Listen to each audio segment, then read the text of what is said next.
Simple. ఒక తెల్లని కాంతి కిరణం గాజు పట్టకం పైన పడినప్పుడు అది 7 రంగులు వీర్యాలను విడిపోవటాన్ని కాంతి విక్షేపణం అంటారు. Right. When a ray of light is incident on the glass prism, it spreads into 7 colors called Weave-Jar. This phenomenon is called as dispersion of light. Simple. Okay. అంటే ఇక్కడ ఫస్ట్ నేను డయాగ్రామ్ తీసుకుంటాను. ఏంటమ్మా? ఫస్ట్ డయాగ్రామ్ ప్రిజం తీసుకుంటాను. First మనం diagram draw చేసిన తర్వాత definition చేద్దాం. ఇస్ ఇట్ విజిబుల్ అందరికి? Prism it's not a triangle. Sir triangle వేసి అనొద్దు. ఇది ప్రిజం అంటే వెనుక భాగం కూడా ఏముంటుంది? కొంత ఉంటుంది. 3D. It's not a 2D. ఓకేనా? సో ఈ ప్రిజం పైన ఏమంటున్నాం మనం? కాంతి కిరణం పడిందన్నాం. ఏం సార్? కాంతి కిరణం ఇలా పడింది. ఓకే, కాంతి కిరణం పడింది.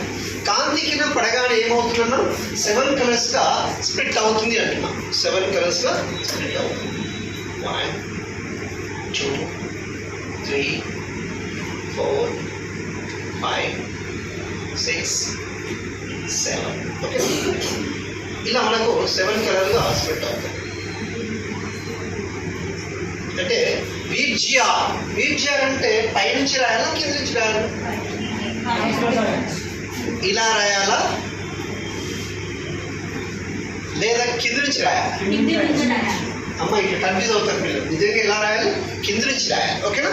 చూడండి, ఇదొక రే, ఇదొక రే, ఇదొక రే, ఇదొక రే, ఇలా 7 కలర్స్ పెట్టారు. అంటే VIBGYOR